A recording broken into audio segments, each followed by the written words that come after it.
A billionaire returned home early from a business trip and checked the security cameras to see how his deaf-mute twin sons were doing. What he saw his new maid doing in their room made him freeze. She wasn't cleaning. She wasn't organizing. She was doing something the doctors said was impossible. And when he burst through that door, what happened next changed everything he thought he knew about medicine, money, and miracles. Before I tell you what he saw, I need you to understand how desperate this father had become, and how a woman making $15 an hour succeeded where specialists charging $5,000 per session had failed for 5 years. This is a story about Matthew and John Bowman, twin boys who lived in a mansion worth $12 million, but had never heard their father say, "I love you." It's about James Bowman, a man who could buy anything in the world except the one thing he wanted most, his sons' voices. And it's about Patricia Patrick, a maid who had nothing but willing hands and a faithful heart. What happened between them will make you question everything you've been told about who has the power to heal. Before we continue, I need you to do something. Hit that subscribe button right now, and click the like button on this video. Then tell me in the comments where in the world you're watching this from. I believe this story found you today for a reason. The Bowman estate sat on 4 acres of manicured grounds in the wealthiest corner of Connecticut, Georgian columns, 14,000 square feet of marble and crystal. From the outside, it looked like a palace, but inside, silence. Not the peaceful kind, the kind that screams, the kind that presses against your chest until you can't breathe.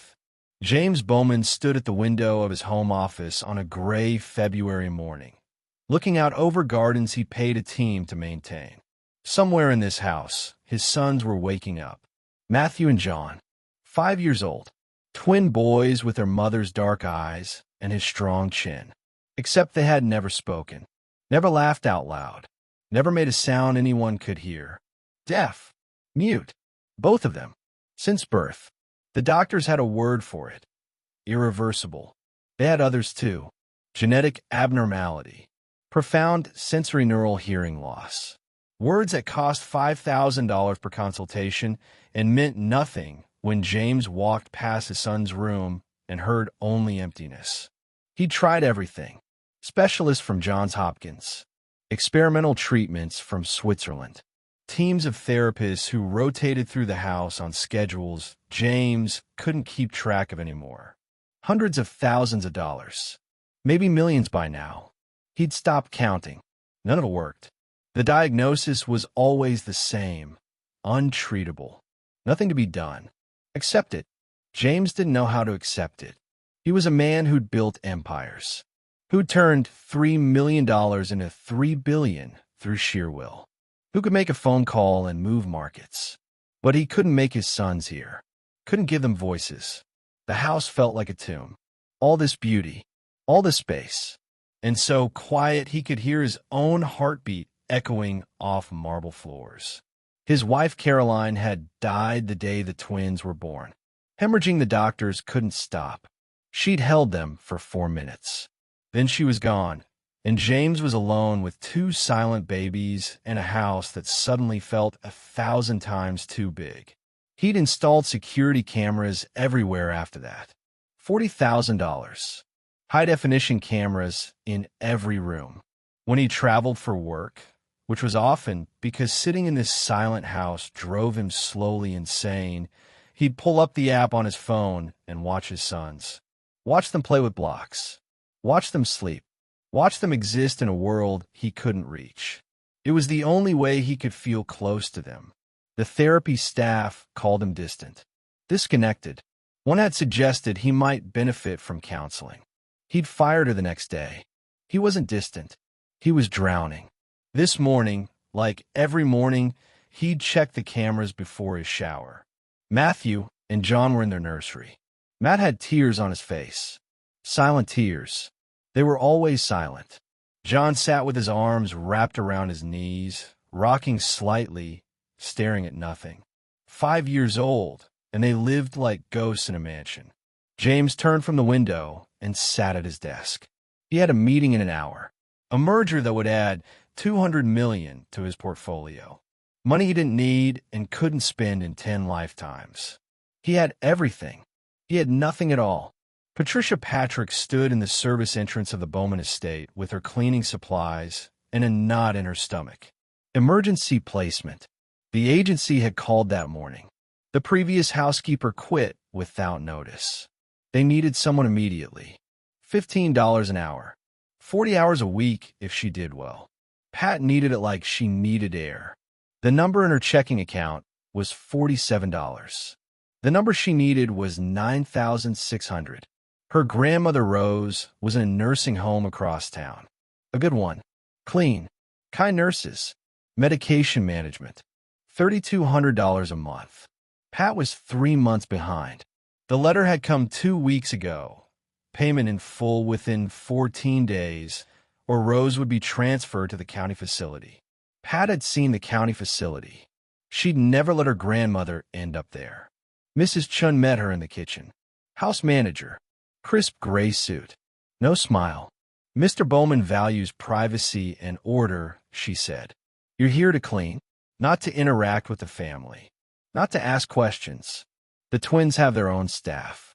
You're not part of that staff. Is that clear? Yes, ma'am. The twins' playroom needs cleaning this morning. The boys will be present with their therapist. You do your work. You stay out of the way. Understood. Pat nodded. 20 minutes later, she was on her knees scrubbing baseboards in the most beautiful playroom she'd ever seen. Matthew and John sat on a rug 10 feet away. Beautiful boys. Dark curly hair. Serious faces. One building a tower with blocks. The other rocking slightly, arms wrapped around his knees. A therapist in scrubs sat nearby with a tablet, not acknowledging Pat at all. Pat filled her bucket at the corner sink. Turned 2 quickly. Knocked the whole thing over. The crash was enormous. Water everywhere. The bucket hit the hardwood with a bang that echoed off the ceiling. Pat jumped. The boys didn't even blink. The therapist looked up, annoyed. But Matthew and John didn't turn. Didn't flinch. Nothing. They hadn't heard it. Pat knelt down fast, grabbing towels, her knee hitting the floor hard. And both boys, at exactly the same moment, turned their heads and looked right at her. Not at the sound, at the vibration. Pat's hands went still. They didn't hear the crash. But when my knee hit the floor, they both looked. Her chest tightened. She knew this. She'd seen this before. Her little brother Daniel, 8 years old. He'd stopped responding when their mother called his name. But he'd feel it when someone walked across the floor, when a door slammed. The doctors dismissed their mother. Just an ear infection. Stop overreacting. 3 weeks later, Daniel was in the hospital. The infection had spread. A week after that, he died in Pat's arms while doctors who wouldn't listen explained that sometimes these things just happen. Pat blinked hard, forced herself to breathe. These boys were deaf. Born that way. Mrs. Chin had said so. Nothing to be done. But what if? No. She was here to clean, to keep her head down, to keep this job so her grandmother wouldn't lose her bed. Pat finished mopping the water, but her hands were shaking. In the hallway afterward, she stopped and closed her eyes. Lord, she whispered, if you're asking me to see something here, please make it clear. I can't afford to lose this job, but I can't walk away if there's something I'm supposed to do. The hallway was silent. Pat took a breath and went back to work. Pat came back the next day, and the day after that. Mrs. Chin assigned her to the twins' wing permanently. Playroom in the mornings. Nursery in the afternoons. Work around the therapy schedule. Stay quiet. Stay invisible. But Pat couldn't stop watching them. On the 3rd day, she tested something. She was dusting shelves while the boys played. She picked up a book and dropped it. Loud thud. Nothing. They didn't turn. She stamped her foot once. Hard. Both boys looked up immediately. Pat's heart raced. She glanced at the therapist, but the woman had earbuds in, absorbed in her tablet. Pat stamped again. A rhythm. 1, 2. 1, 2. Matt tilted his head, then stamped his own foot. 1, 2. Pat nearly gasped. She drummed her fingers on the wall. Tap, tap, tap. Pause. Tap, tap. John watched her hand, then drummed his fingers on the floor. Tap, tap, tap. Pause. Tap, tap. He copied her exactly. These boys weren't unreachable. They were locked inside, and they were trying to communicate. Pat started coming early, 15 minutes before her shift, then 30. Unpaid time she couldn't afford, but she couldn't stay away. She brought simple things from home. Paper, colored pencils. One morning, she sat near them during her break and folded a paper bird. Simple origami her mother had taught her. She didn't speak, just folded, slowly. Let them watch. John scooted closer. His eyes followed every crease. Pat unfolded it. Started again. This time she guided John's hands. Fold here. Crease there. His fingers were clumsy, uncertain, but he stayed focused. When the bird was finished, John held it up to the light, studied it like it was made of gold. Then he placed it in her palm. Carefully, gently, closed her fingers around it. A gift. Pat's eyes burned. Thank you, sweetheart, she whispered. He smiled, a small, shy smile that transformed his serious face. Matt had been watching. Now he moved closer, hesitant. Pat folded another bird, held it out. Matt took it, examined it. Then he reached out and touched her face. Just his fingertips. Gentle, curious. 3 seconds, maybe less. But Mrs. Chun told Pat later that Matt hadn't touched another adult in 4 months. Not therapists, not doctors, not even his father. Pat started staying late too. 10 minutes here and there. Tidying things that didn't need tidying. Anything for a few more minutes in that room. She taught them more rhythms, patterns they could feel. She'd tap and they'd tap back. A conversation without words.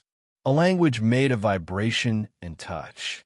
One afternoon, kneeling beside Matt, showing him how to fold wings on a bird, she noticed tears on his face. Silent tears, just like always.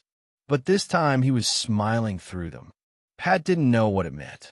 Joy or confusion or something else. But something had shifted. Something had opened. She didn't see Mrs. Chun standing in the doorway. Didn't notice the woman's narrowed eyes. The phone raised. The photo taken. The silent retreat down the hall. Pat was too focused on the 2 boys who were finally starting to trust someone. She smoothed Matt's hair back. Wiped his tears with her thumb. It's okay, she whispered. I see you. Both of you. The words felt like a promise. One she didn't know if she could keep. But she meant them with everything she had. Mrs. Chun found Pat in the playroom the next morning. Miss Patrick. A word. Pat's stomach dropped. She stood quickly, smoothing her uniform. Yes, ma'am. Mrs. Chin's expression was ice. You're spending too much time with the boys. I'm just cleaning while You're here before your shift. You stay after, and I've observed you engaging with them. Mrs. Chun held up her phone. The photo. Pat kneeling beside Matt, wiping tears. This is not your job. Pat's mouth went dry. I wasn't trying to. Mr. Bowman has very clear boundaries regarding his sons. They have trained professionals, therapists with degrees and certifications. You're here to clean, nothing more. Yes, ma'am. Cross those boundaries again, and you're done. Do you understand? The words hit like a fist. I understand. Mrs. Chun studied her, then left. Pat stood alone, hands shaking. She needed this job. Grandma Rose needed this job. 10 days until the payment deadline. 10 days to find $9,600 or watch her grandmother transfer to a place where they'd forget her name. But those boys. That afternoon, James walked through while Pat changed sheets. She didn't hear him. Didn't know he was there until she turned. He stood in the doorway, silent, looking at her, then at the paper birds on the windowsill. A dozen of them now. His jaw tightened. He frowned, then walked away without a word. Silent disapproval. A warning. That evening, Pat sat in her apartment with bills spread across the table. She considered quitting. Walk away before she got fired. Before she got more attached. Find another job. Any job. But even thinking it, she knew she wouldn't. She pulled her Bible from the shelf. Her mother's Bible. Worn leather. Pages soft from years of reading. "Lord," she whispered, "I don't know what you want from me. I asked you to make it clear, and all I'm getting is warnings. I need this job desperately, but I can't look at those boys and pretend I don't see something everyone else is missing." Silence. No voice. No peace. Just a refrigerator humming and traffic outside. Pat opened her eyes. Opened the Bible. It fell to Esther. Chapter 4, verse 14. "And who knows but that you have come to your royal position for such a time as this?" She read it again. Then again. Her hands trembled. Such a time as this. She thought about Matt's tears. The way he'd touched her face. The way John had given her that paper bird like it was precious. She thought about Daniel. The doctors who wouldn't listen. Her mother's voice.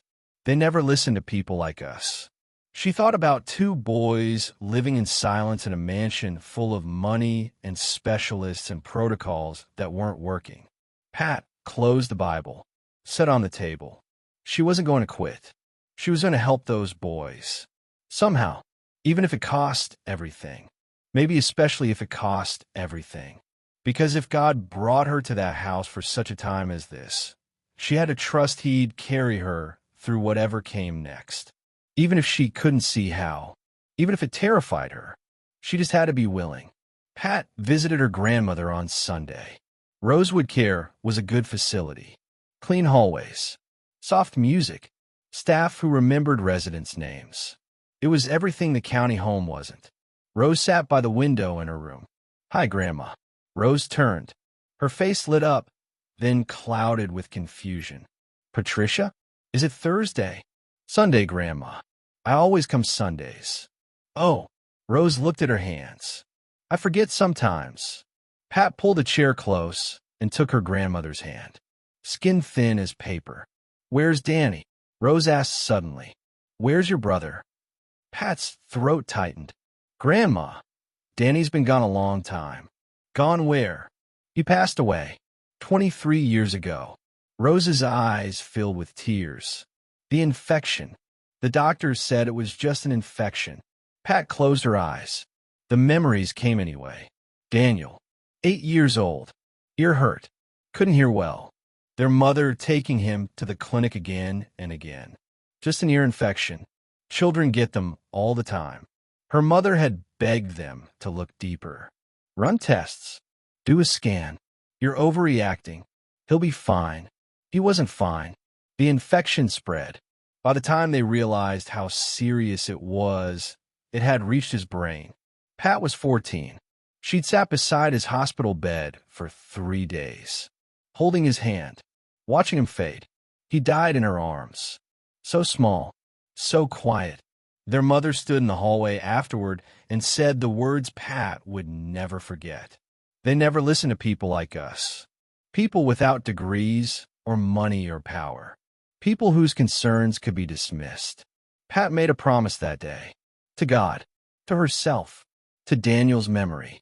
Never again would she stay silent when a child was suffering. Now, sitting with her grandmother, Pat felt the weight of that promise. "Grandma, I'm in trouble."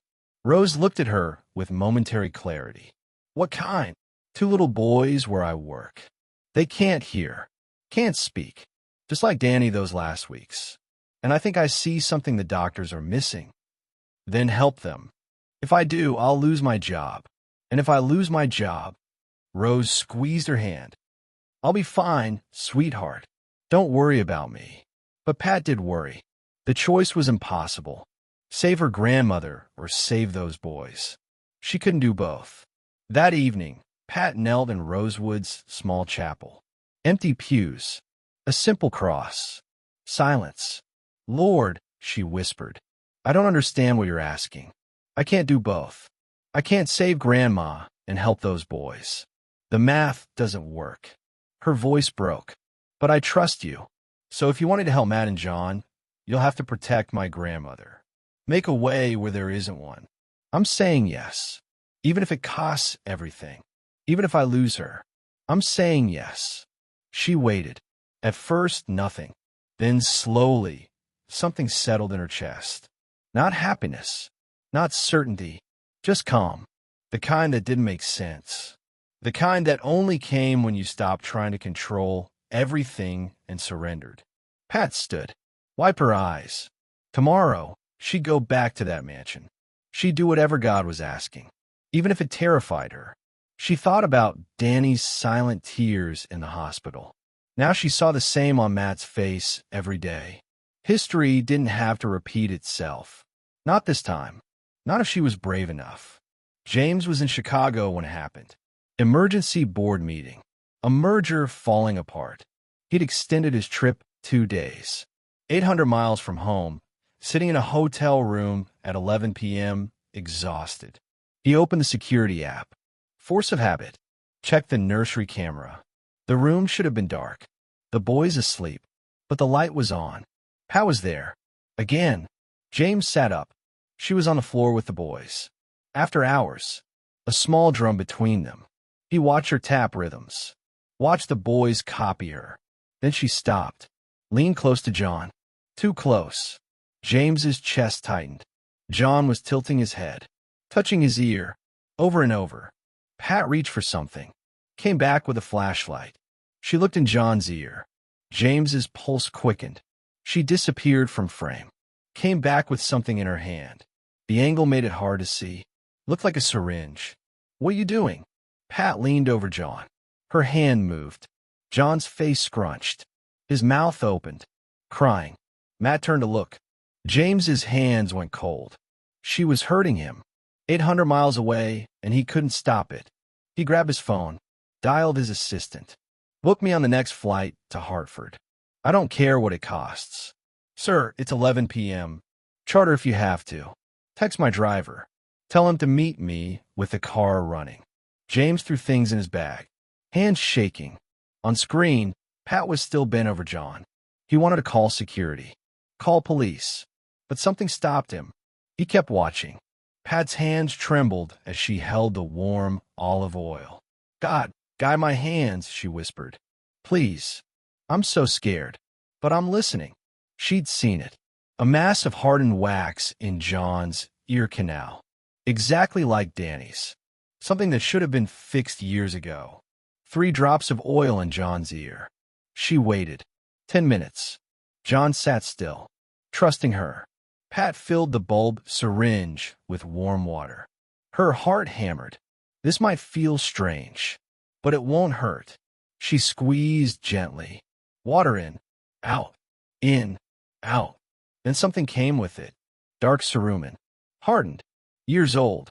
It fell into the towel. John gasped. His hand flew to his ear.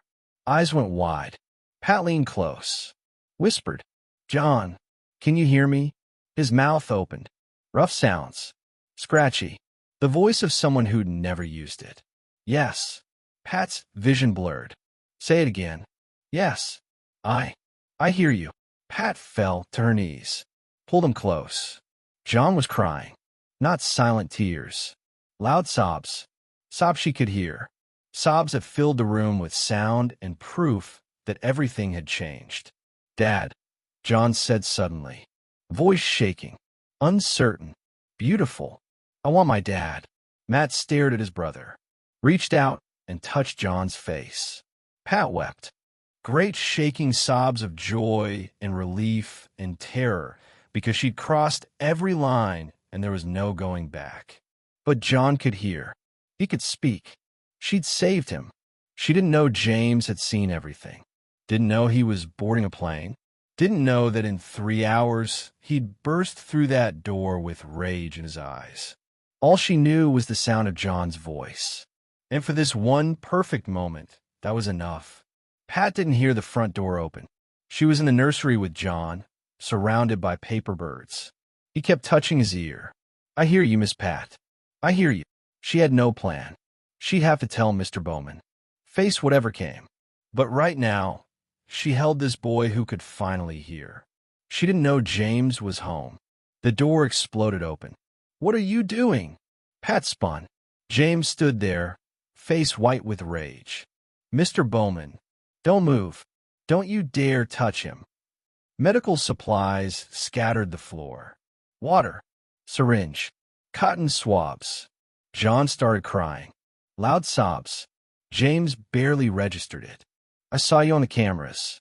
You were putting something in his ear. Just warm water. There was a blockage.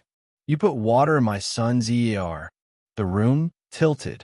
He'd hired her a week ago, and she'd performed a medical procedure. "You have NO training. Perforation. Infection. You could have made him permanently deaf." "Dad." The word cut through everything. James froze. John's voice. Small. Raspy.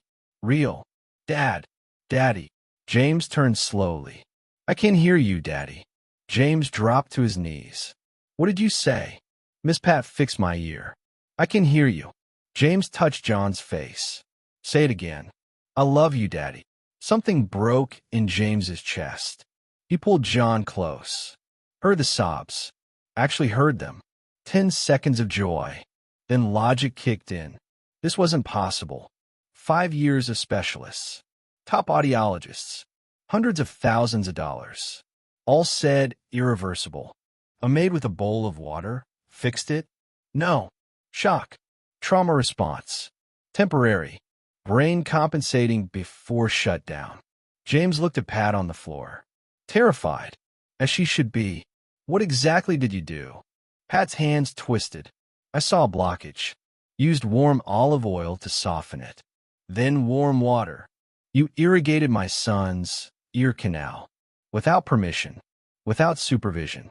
Without training. My brother had. I don't care what your brother had. You endanger my child." Mrs. Chin appeared. "Call Dr. Holt. I'm taking John to the hospital. Emergency evaluation." "Yes, sir." "And call security." Pat went white. "You're fired, Miss Patrick. Effective immediately. Security will escort you out. You're not to return. Not to contact anyone here." Clear. But he can hear. He's speaking. James stopped. Turned. "What matters is you performed an unauthorized procedure on my 5-year-old son. You violated every boundary. I trusted you. You abused that trust." He looked at John, confused and crying. "If anything happens, if this is temporary, if you've caused damage, I will prosecute you to the fullest extent of the law." 2 guards appeared. Escort her out.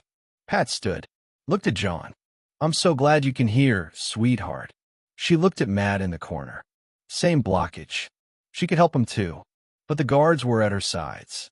"Ma'am, come with us." Behind her, John cried.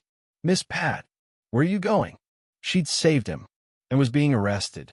6 hours later, James sat in a hospital waiting room with John asleep in his arms. 6 hours of tests, scans, examinations. John had spoken to every doctor, nurse, and technician who'd asked, his voice growing stronger with each word. "My name is John Bowman. I'm 5 years old. Miss Pat fixed my ear." Every time he said her name, something twisted in James's chest. He'd fired her, threatened her with prosecution, had her escorted out like a criminal. And she'd saved his son. If she'd saved his son, he couldn't let himself believe it until the doctors confirmed. Dr. Raymond Holt had arrived within an hour, his face pale. He'd been in the imaging room for 40 minutes now. Too long. It shouldn't take 40 minutes to read a scan, unless something was wrong. The door opened. Dr. Holt emerged with a radiologist James didn't recognize. Neither looked happy. "Mr. Bowman," Holt said, his voice carefully controlled. "We have the imaging results." James stood slowly, shifting John to his shoulder. And there was a blockage. In John's ear canal. Significant cerumen impaction. "It's been successfully cleared." The words hung in the air. James stared at him. "So she did it. A maid with no medical training successfully treated a condition you told me was irreversible." Holt's jaw tightened. Mr. Bowman, the situation is more complex. Mr. Bowman, the radiologist interrupted. There's something else. Let me check the archives. He disappeared into the imaging room. Came back with a tablet. We pulled your son's records. There's a scan here from 3 years ago. He turned the screen toward James. When the boys were 2. James looked at the image, then at the notation in the margin. Handwritten. Dr. Holt's handwriting.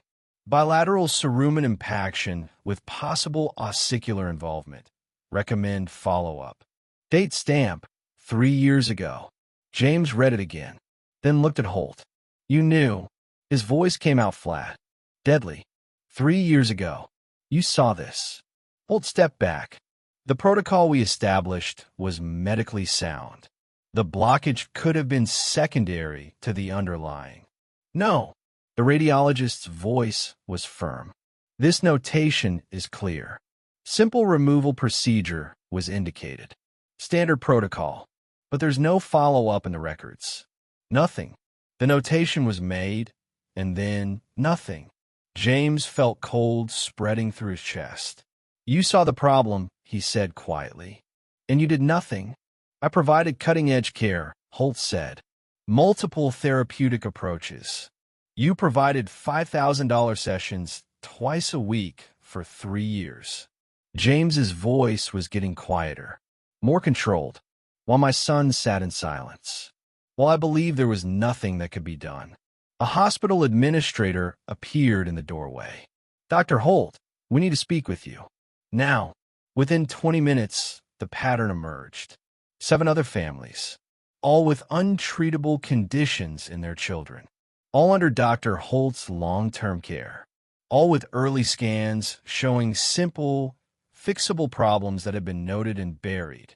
The math was simple. Brutal. From James alone, $5,000 per session. Twice a week. 52 weeks a year. 3 years. $780,000. From 8 families total. Over $3 million.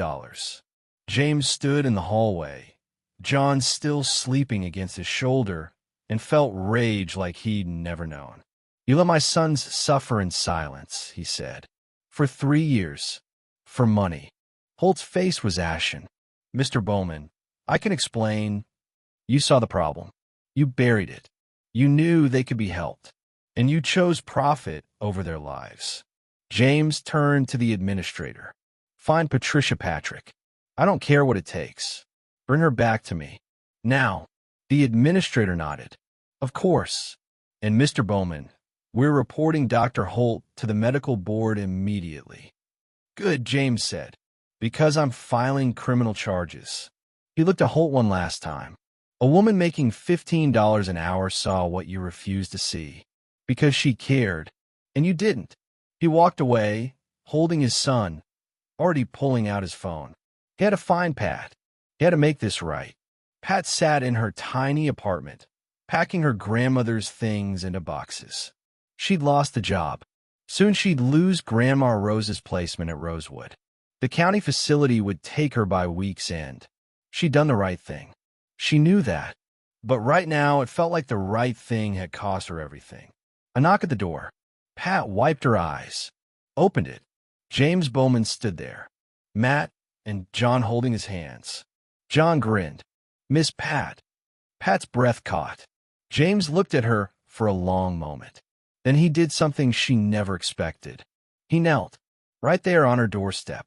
A billionaire on his knees in front of a maid. I'm sorry, he said. I'm so sorry. Pat couldn't speak. You saved my sons. And I accused you. Threatened you. I trusted the wrong people. His voice broke.